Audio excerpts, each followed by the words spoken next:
하나님께서 우리를 선교적인 백성으로 인도하세요. 그래서 여러분들은 선교적인 백성이 뭔지를 아셔야 합니다. 그리고 계속 나누는 일에 대해서 모른다고 발뺌할 수 있는 일이 아닙니다. 여러분 학교에서 선생님이 아이들을 가르칠 때 아이들이 못 알아듣기 때문에 못 알아듣겠어 그냥 그렇게 해서 지나갈 일이 아니죠. 그러면 결과가 어떻게 돼요? 좋은 성적은 기대하기 조금 더 어렵죠. 우리가 주님을 따라가면서 모른다라고 그렇게 그냥 내버릴 게 아니라 우리는 알기를 구하되 하나님께서 성령을 통해 우리에게 자세히 알려주겠다고까지 하셨거든요. 그래서 여러분 선교적인 백성의 삶을 살아가는 데 있어서 몰라도 되는 게 아니고요. 또 자기 방식대로 살아가는 것도 옳지 않아요. 옳지 않아요.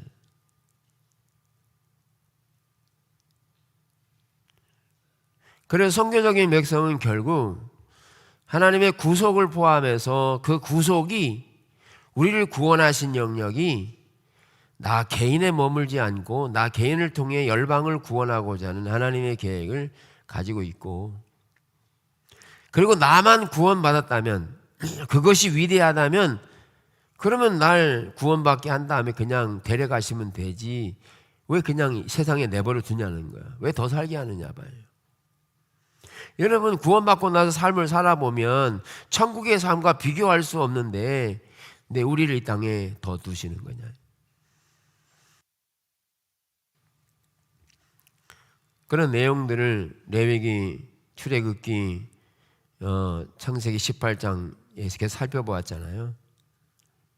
그래서 이 땅에 나를 살게 하는 이유는 나를 통해서 열방이 복을 받고 구원을 받고 선택받도록 오늘 나온 산 위의 도시를 세우기 위해서 하나님 우리를 살려두시고 또 우리로 하여금 살게 하신다. 그래서 우리는 구원의 삶을 살아갈 때 지난주 좀 나눴지만 우리는 이렇게 산 위의 도시로 잘 세워져야 하는 절실한 필요를 가지고 있는 거죠. 오늘날 많은 사람들은 세상이 돌아가는 형태를 보며 심각하다, 뭐 어떤 분은 말세다, 많이들 걱정합니다. 여러분도 걱정하시죠? 그렇죠? 걱정 안 하세요? 장로님 기도하셨지만 뭐 대안이 있으세요? 기도는 하셨는데 대안이 있으세요? 하나님 회복시켜주세요. 대안이 있으세요? 그럼 하나님이 우리의 기도를 지고 어떻게 회복시켜 줄 건데요?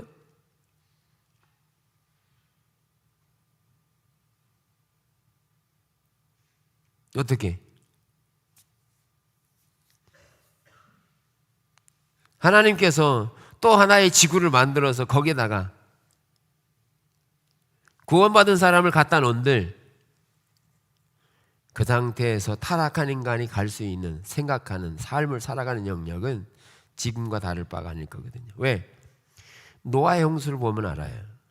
노아 때 홍수가 왔잖아요. 그죠? 노아 때 홍수가 오면서 하나님은 노아의 가족들을 구원시켜서 그들을 통해 세대를 다시 이어갔어요. 근데 어떤데요? 바벨탑 쌓았잖아요. 다를 바가 있어요? 다를 바가 없어요.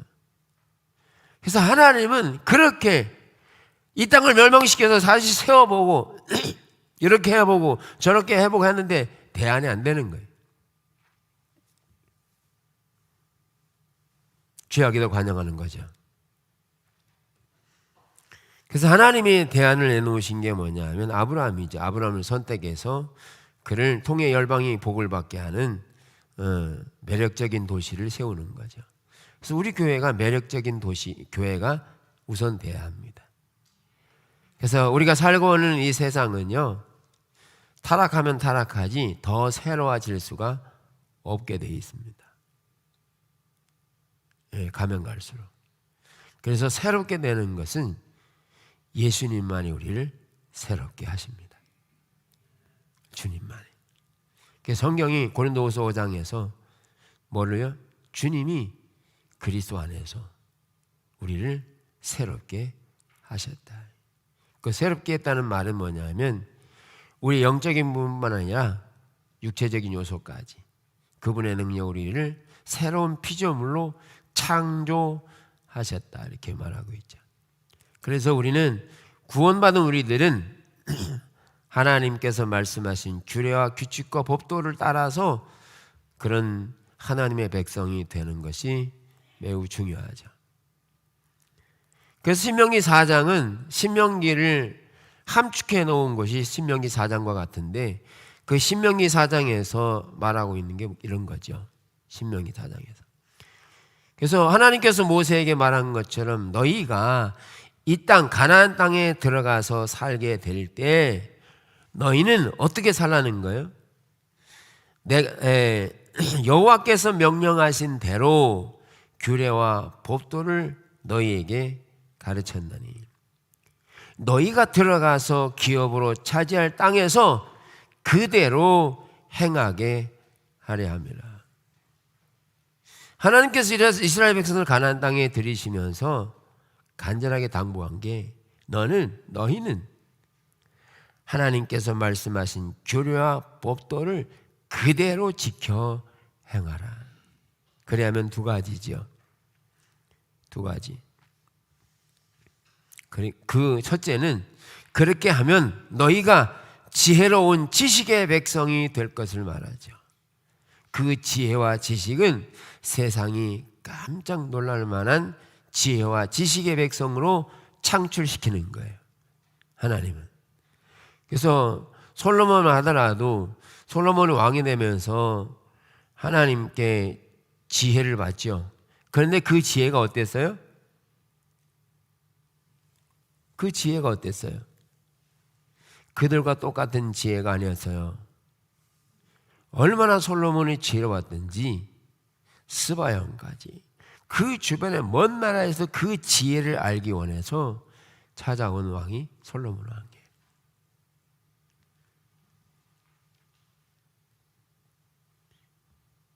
그런데 성경은 솔로몬과 같은 가진 지혜를 하나님께서 지혜와 계시의 영을 우리에게 주시겠다고 말씀하세요. 성령께서 지혜와 계시의 영, 하나님께서 지혜와 계시의 영을 주셔서 스가랴 8장에 의하면 주변의 나라 사람들이 우리를 보고 우리도 가서 예배드리자. 바짓가랑이를 잡으면서 너희가 알고 있는 하나님 나도 알고 싶어. 내가 사랑하고 싶어. 나도 가게 해줘. 이럴 정도로 매력적인 백성이 되게 될 것을 말해요. 근데 누가요? 누가? 하나님의 지혜와 하나님의 규례와 명령과 규례법도를 지켜 행할 때 이 규례법을 지키는 백성은 하나님의 지혜를 가진 백성으로 창출된다, 만들어진다는 거예요. 그럴 때 그렇게 만들어진 하나님의 백성들이 세상이 주는 지혜가 아니라 하나님의 지혜를 가진 백성으로 세워질 때 주변 나라가 주변에 살고 있는 믿지 않는 자들이 보고 너무너무 매력적이어서 그들이 우리도 가고 싶어, 우리도 좀 껴줘 이럴 정도로 하게 된다는 거예요. 할렐루야. 남일 같으세요? 에휴, 나 같은 사람 보고 뭐다 이러지 마세요. 우리가 가는 길은 이전의 방식이 아닌 하나님의 규례와 규칙을 지켜 행함으로 그 백성이 하나님의 지혜를 가진 하나님의 지식을 가진 백성으로 만들어진 창출되는 게 하나고요. 그리고 그렇게 규례와 규칙과 법도를 지켜 행할 때 하나님은 두 번째 그 삶이 그 나라가 그 주변이 정의로운 나라가 될 걸 말해요. 정의로운 나라가. 그래서 그러한 시제들, 예를 보면 이스라엘 백성들이 부흥을 맞았을 때, 즉 성경에 나오는 사도행전 2장에서 오순절에 부흥이 왔을 때 그 땅이 얼마나 공의로운 사회가 되는지 죄를 가지고 있던 사람들이 다 주님 앞에 나와서 자복하는 거야. 우리가 어찌할꼬, 내가 이런 잘못했으면 저런 잘못했습니다. 그러면서 죄가 떠나기 시작하고 어둠이 떠나기 시작하고 그리고 거짓이 떠나기 시작하고 도둑이 떠나가기 시작하고 서로 사랑하기 시작하고 이러면서 하나님의 공의로운 사회가 되는 게 오순절이에요. 대안이 될 만하죠? 꿈 같은 얘기예요?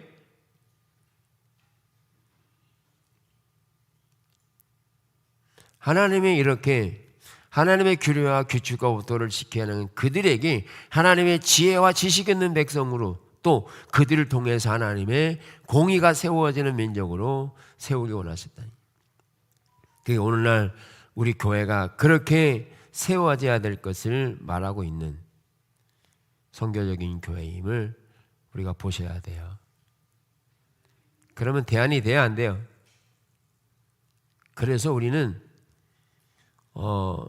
이런 매력적인 나라, 매력적인 교회가 되되 한편으로는 산 위의 도시가 되어질 뿐만 아니라 우리는 그런 세상을 구원하기 위해서 주님이 오셨잖아요. 그래서 세상이 가지고 있는 그런 우상화되어져 있는, 우상이 가지고 있는 그런 요인들을 하나는 배척해야 돼요. 우상을 받아들이면 안 되잖아요. 그리고 또 하나는 그들을 구원하기 위해서 오신 분이 주님이세요.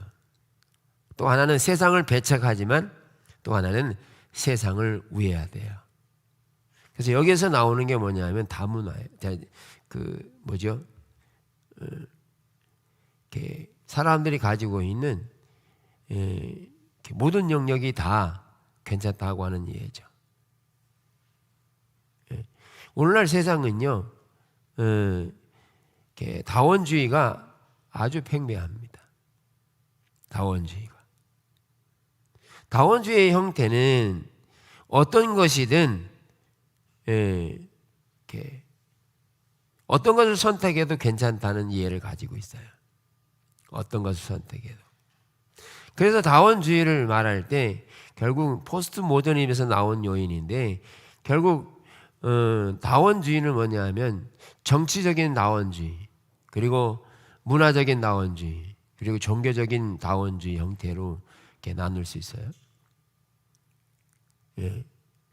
그래서 문화적인 다원주의만 하더라도 온갖 문화가 있는데 다 옳다는 거예요. 다 좋다는 거죠. 종교에서도 모든 종교는 다 좋다는 거예요. 근데 성경은 그렇게 말하고 있지 않죠. 정치에서도.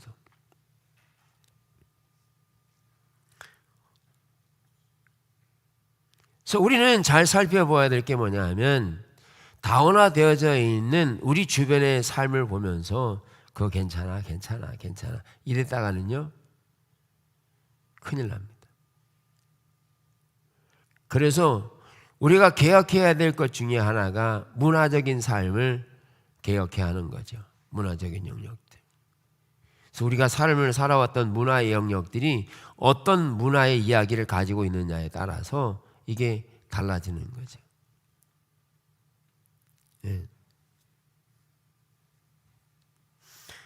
이제 지금은 어린아이들 훈육할 때 못 때리죠? 그죠? 요새 못 때립니다. 근데 옛날에는요 때렸어요. 맞았어요. 그것도 지독하게 많이 맞았어요. 그죠? 근데 그때 당시에는 그게 문화고요. 지금은 안 때리는 게 문화예요. 뭐가 옳아요? 때리는 게 맞아요? 안 때리는 게 맞아요? 큰일 납니다. 요새는 때렸다가는 미국에서는요 애를 데려갑니다. 부모에게 못 받겠다고 정부가 데려갑니다. 이게 문화예요. 지금 말씀하신 것처럼 때려야 돼. 뭐와 뭐는 때려야 맛있다 그러지. 뭐 때려야 돼. 이게 문화예요. 물론 성경도 그걸 말하고 있어요. 근데 우리가 기억할 것은 그것을 하게 하는 뿌리가 뭐냐는 거예요. 뿌리가. 이게 문화에 해당하거든요. 문화에 해당하거든요. 여러분들은 아까 광고 시간에 말씀드렸지만 성경 읽으려고 치니까 자꾸 졸음이 오기 시작해. 문화예요, 아니에요? 그 사람이 문화예요. 왜? 그 뿌리 속에는 뭐가 존재하는데요? 뿌리 속에 뭐가 존재하는데요? 그거를 이제 우리가 실질적으로 파악해내야 되는 거예요. 예. 그러니까 문화 영역, 다문화되어져 있는 이런 문화 영역들요 정말 쉽지 않아요. 그래서 바울이 베드로를 책망할 때 베드로가 이방인들과 함께 이렇게 앉아 밥 먹다가 예루살렘에 사람이 내려온다니까 여기 앉았다 저로 옮긴 거 아니에요. 그게 뭐가 문제겠어요? 근데 그거를 옮기게 한 게 그 사람 마음속에 그 중심에 깔고 있는 어떤 문화가 있었다는 거예요. 그 문화가 가치관인데 그게 성경적이지 않다는 거예요. 이런 문화 영역들이 깊숙이 들어와 있기 때문에 우리는 이런 문화 영역들을 개혁해야 되는데, 그래서 성경적 하나님께서 말씀하신 규례와 법칙을 따라서 형성되지 않은 이런 문화들에 대한 일들은 배척해야 되는데, 또 하나는 그 사람은 구원해야 한다는 거죠. 그 사람.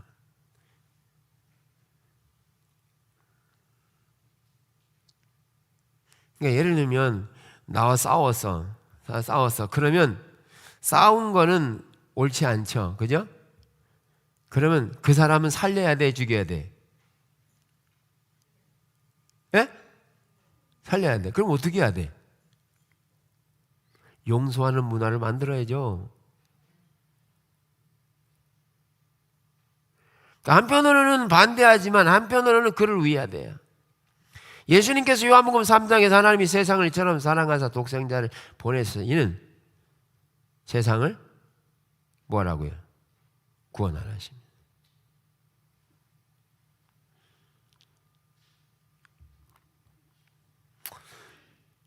자, 그래서 우리는 예수 그리스도를 믿는다는 것은 하나님의 규례와 법칙과 규례를 지키는 것을 신앙이라고 그러는데, 이렇게 규례와 규칙을 지키면 하나님께서 그들을 지혜와 지식 있는 백성으로 만들고 또 그렇게 함으로 인해서 구별되게 그들을 세울 것을 말하고 있죠. 그래서 그런 공의로운 사회가 되는 것을 구별이라고 말한다는 거죠. 이렇게 구별해 놓으면 그 구별된 삶으로 인해서 열방이 그 기준을 보고 사람들이 돌아오게 될 것을 말하고 있는 거죠. 여러분들 시장이나 백화점 이런 데 가서 보면 거기 뭐가 주로 걸려 있죠? 마네킹에다가 이쁜 거 걸어 놓잖아요. 그죠? 보셨죠? 네, 보시면 좀 반응 좀 해봐요. 근데 그 마네킹에 세운 거 정말 입고 싶어요? 안 입고 싶어요? 내가 사실 몸이 좀 뚱뚱해서도 날씬한 거 보면 만져봐, 안 좀 만져봐. 못 입지만 그래도 너무 입고 싶잖아요. 가까이 가서 보고. 왜 그래요? 매력이 있거든. 입고 싶거든.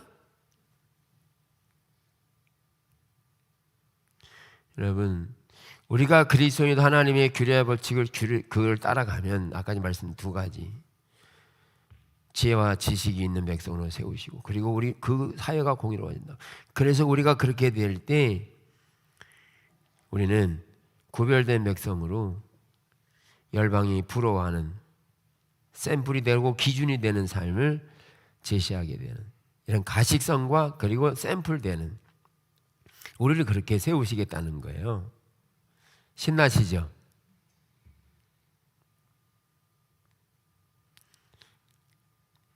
너무 중요한 일이거든요. 그래서 말씀드린 이게 대한 사회로서 우리가 살아가야 될 사회 가운데 대안이 대한다는 거죠. 이게 대안이라는 거예요. 다른 것으로 대안을 세울 수 있어요? 정치적으로 아무리 법을 만들고 이거 잘못하면 저렇게 만들고 해보겠다 해보세요. 대안이 되는가?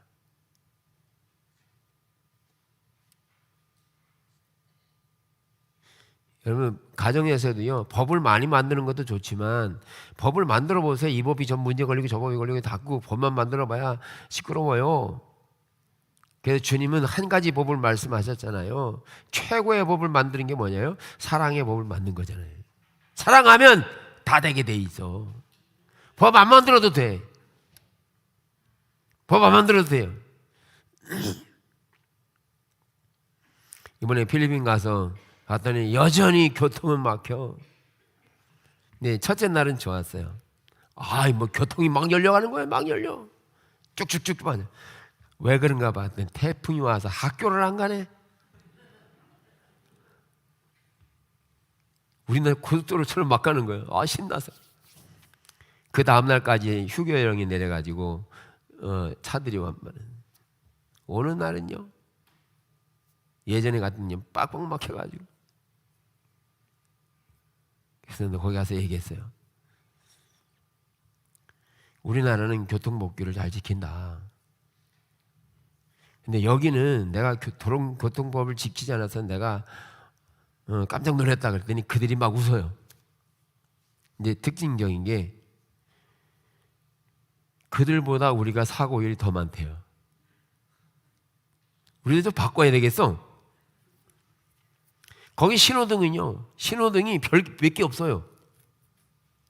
중앙선은 그랬는데 신호등이 없어요. 별로. 어딘가에 하나 있고 저쪽에 하나 있고 그래요. 근데 이 사람들이 서로 지켜. 이게 빵빵 걸리는 사람도 있지만 대부분 안 그래요. 가다가 얘기하면 그냥 서줘. 오면 이게 끼어들면 그냥 비켜줘. 그냥 기다려. 가라고 하고 그러게. 그들 나름대로 질서를 가지고 있더라고요. 여러분 사랑하면 다른 법을 만들 필요가 없어요. 사랑이 가장 좋은 법이요. 할렐루야. 사랑하면, 그래서 하나님을 사랑하면 규칙은 즐거운 일이 되고, 사랑하면 그 안에서 공동체가 살고 공의로운 사회가 되는데, 그래서 우리는 하나님의 규례와 규칙을 지켜 행할 때 하나님의 지혜와 지식이 되고 공의로운 사회가 되면서 우리는 대안이 된다는 것. 이 땅 가운데 우리가 살아가는 이 사회 가운데 대안을 제시할 수 있다. 그래서 도둑질했던 사람이 이거 잘못이야, 잘못해서 미운 마음 같은 사람이 다 회개하고 돌이켜, 이러면 어떻게 했어요? 너무너무 사회가 새로워지겠죠. 팀 켈러 목사님도 부활을 입다해서 교회가 하나님의 지혜와 정의를 드러내는 도시 공동체를 세워야 될 것을 말하면서, 그렇게 도시 공동체가 이런 지혜와 지식 있는 백성으로 드러나려면 일터 사역에 대한 부분을 터치해야 된다. 공의로운 사회가 되려면 그들이 살아가는 일터가 어떤 방식으로 살아가야 되느냐는 거예요. 어떤 방식으로? 속이는 방식으로요? 싸움하는 방식으로? 하나님의 공의로운 방식으로, 하나님의 규례를 따르는 방식으로 그 일터가 될 때 거기는 공의로운 사회가 된다는 거예요. 저는 식당에 가서 대부분 가서 기도하시죠? 그들과 구별됐잖아요. 우리는 기도하는 것과 기도 안 하는 사람, 그럼 저 사람은 신앙생활 하는 사람, 이렇게 돼 있잖아요. 근데 여러분 기도해요? 하나님 뭐라고 기도하는지 잘 몰라요? 잘 먹고 건강해서 기도해요? 근데 기도해서 물론 구별돼서 표식이 났어. 다른 사람이 볼 때 야, 저 사람 기독교인이네. 그런데 그거까진 좋아. 기도가 딱 끝나고 밥 먹기 시작하면서 오가는 언어들이 어떤 언어예요? 어떤 말이에요? 세상적인 언어들, 미워하는 언어들, 그 용서가 돼? 안 돼. 이러고 해보세요. 구별됐어요? 안 됐어요? 그러면 그 일터 사역은 어떻게 되겠어요? 그 사회 가운데 대안이 되지 못하는 거죠. 정말 하나님의 규례와 규칙이 살아 움직이는 일터. 내가 듣든 안 듣든 의도하지 않았던 의도됐든 간에 그런 회중들 가운데 일터에서 그들이 어떻게 하는 것을 보고 야 저렇게 살아야 돼. 여러분 스스로 한번 해보세요. 나같이 살아야 돼. 다시 시작. 나같이 살아야 돼.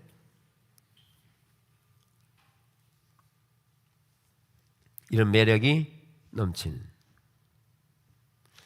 이렇게 대한사회가 될 수 있도록 우리는 해야 하는 거죠. 그런 매력적인 백성으로 우리를 하나님이 이끄시기를 원해서 그게 대한사회가 되는 세상에 이게 길이야. 우리가 살아갈 길이야 라고 제시하는 것이고요. 그래서 결국은 뭐로 인도하느냐? 하나님이 그들과 가까이 계심을 알게 된다. 야, 하나님이 함께 하시니까 저렇게 되지. 하나님이 함께 하시는 삶으로 하나님이 가까이 계시다는 사실을 알게 되고 하나님이 가까이 하심으로써 그들의 성경이 그들의 율법이 그들과 함께 있음을 알게 되는 이런 놀라운 일들을 보게 될 것임을 말하는 거죠. 하나님 우리 교회를 그렇게 인도하고 계십니다. 그래서 이런 삶을 위해서 우리를 혼자 내버려 두지 않고 성령께서 친히 우리의 지혜가 되시고 구원이 되시고 생명이 되시는 우리의 삶 가운데 함께 하십니다. 우리가 그렇게 세워져야 대안이 되지. 그렇게 세워지지 않으면 정의로운 사회는 생각할 수 없는.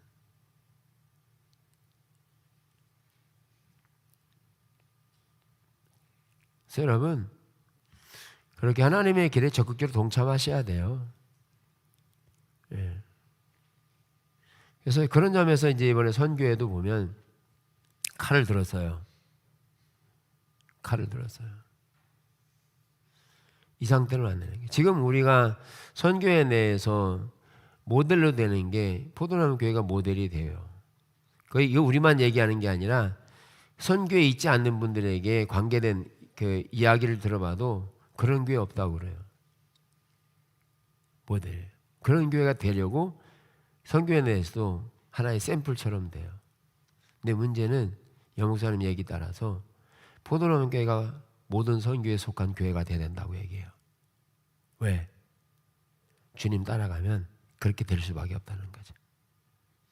이거는 교회 특별나사가 아니라 그렇게 샘플을 삼고 모든 교회가 그렇게 되기를 초청하는 거죠. 그래서 칼을 들었어요. 이대로는 안 된다.